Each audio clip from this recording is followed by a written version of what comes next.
జిట్టా బాలకృష్ణారెడ్డి ఆ భువనగిరి కోటను లైట్లతో వెలిగించాడు. నేను చూసి ఆశ్చర్యపోయినా ఇంత అందంగా ఉంటుంది ఆ కోటని.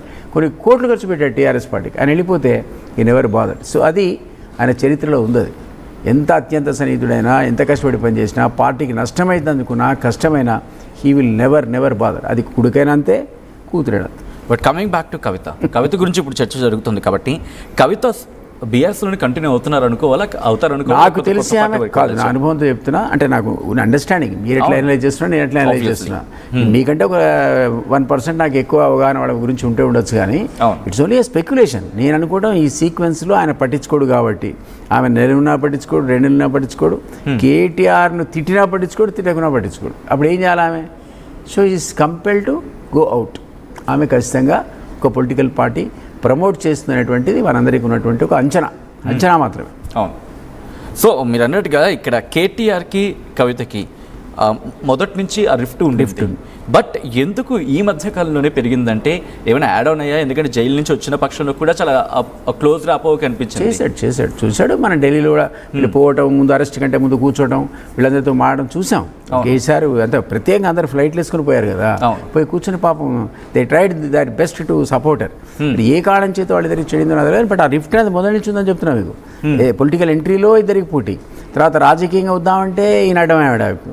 ఎటు వచ్చినా అది వచ్చింది. బట్ ఆమె స్కిల్స్తోనే తన నేర్పడితేతో ఒప్పించి మెప్పించి తెచ్చుకున్న సీట్ అని దాబాద్ తప్ప.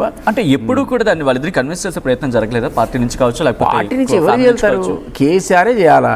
కేసీఆర్ పట్టించుకోవడం నేను చెప్తుంటే ఎవరు కన్విన్స్ చేయాలి? వేరే వాళ్ళకి ఆ శక్తి ఉందా? ఆ లెవెల్ ఉందా? వాళ్ళిద్దరి మధ్య వాళ్ళు సార్ట్ అవుట్ చేసుకోవాలి, కానీ వేరే వాళ్ళకి ఆ లెవెల్ లేదు. కేసీఆర్ తప్ప ఇంకోటి సాల్వ్ చేయలేడు. వీళ్ళందరూ కూడా మీరు రాసి పెట్టుకోండి, ఎప్పటివరకైతే కేసీఆర్ దాని పార్టీ హెడ్గా ఉంటాడో వీళ్ళు ఎక్కడికి పోరు, అక్కడే ఉంటారు.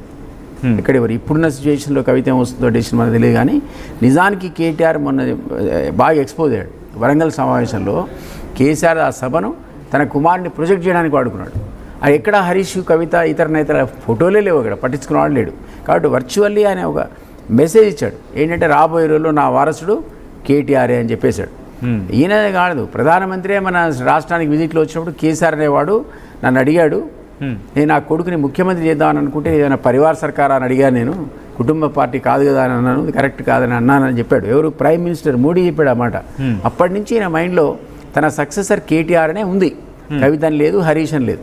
కాబట్టి స్పెక్యులేషన్, కవిత రావచ్చు. రేవంత్ రెడ్డి గారు అన్నట్టున్నాడు, ఏమన్నా అంటే బహుశా జైలుకు పోయి ముఖ్యమంత్రి ఏదో అనుకుంటున్నాడేమో, మరి దానికి కూడా సీనియారిటీ కింద కవితకే ఉంది కదా అన్నాడు. అంటే ఎవరు ముందు పోతే వాళ్ళే ముఖ్యమంత్రి అవుతారంటే కవిత సీనియర్ మోస్ట్ కదా అన్నాడు. ముందే జైలుకు వచ్చింది కదా, కాబట్టి ఈయన ఎట్లా అవుతాడు, ఈయన కాడన్నాడు కేటీఆర్.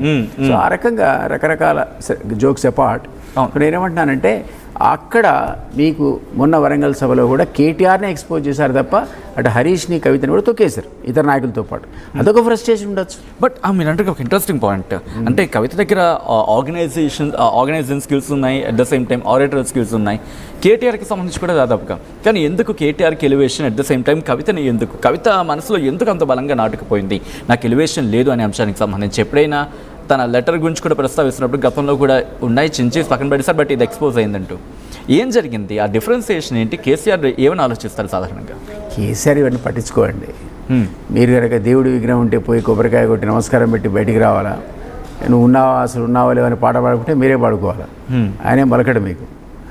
ఆ రకంగా మీరు కేటీఆర్ అని అంతే, కవిత అయినంత, హరీష్ అయినంత, వాళ్ళు వాళ్ళ పరిధిలో ఆర్గనైజేషన్స్ అని చేసుకుంటూ నిర్మాణాత్మకంగా నడుపుకుంటూ దానిలో ఆయన ఎలివేట్ చేసుకుంటూ ప్రొజెక్ట్ చేసుకుంటూ ఆయన ప్రొటెక్ట్ చేసుకుంటూ పార్టీని ప్రొటెక్ట్ చేసుకున్నారు తప్ప ఆయన పిలిచారే నువ్వు తప్పు చేసావనో చెప్తాడు, చెప్పడానికి కాదు. ఎక్కడైనా తప్పు చేస్తే ఆయన పిలిచి చెప్తాడు, ఇక్కడ తప్పు చేసావు, అజయకపోయి ఉండే, ఇజ్జయన్ ఉండే, ఇట్లే ఉండే డైరెక్షన్స్ ఇస్తాడు. కానీ మీరు అలిగిపోతే వదిలేస్తాడని ఎగ్జాంపుల్ చెప్పాము మీకు.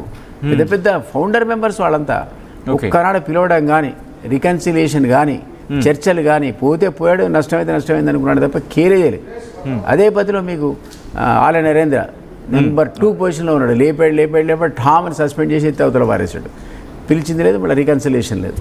విజయశాంతి ఓ పార్టీని మెర్జ్ చేసుకున్నాడు, లేపినంతకు లేపాడు, పక్క కూర్చేసి కూర్చోపెట్టాడు, ఆహా ఓహో అన్నాడు, ఆ తర్వాత ఎత్తేసి టపాల్ని ఎత్తేసాడు అవని. సో అట్లా కేసీఆర్ విల్ నెవర్ బాదర్. ఆయనే సుప్రీం, తన అనుకునేది జరగాలి, ఆయన చెప్పేదే మనకు వేదం, ఆ స్టైల్లో ఉంటుంది. కాబట్టి దానివల్ల కొడుకుకి ఇబ్బంది అవుతుంది, ఒక్కోసారి అల్లుడికైతే చెప్పలేంత ఇబ్బంది పాపం హరీష్కి. గత ప్రభావాన్ని కోల్పోయాడు కదా, నేను చెప్తున్న 5వ స్థానంలో ఉన్నాడు పాపం. అయినా ఉన్నాడు. కానీ హరీష్ లాంటి వాడు కూడా ఒకవేళ కేటీఆర్ రేపు అంటుందిగా, ఏది సంచలన వ్యాఖ్యలను మీరేస్తున్నారు, మా ఆయన నాయకత్వం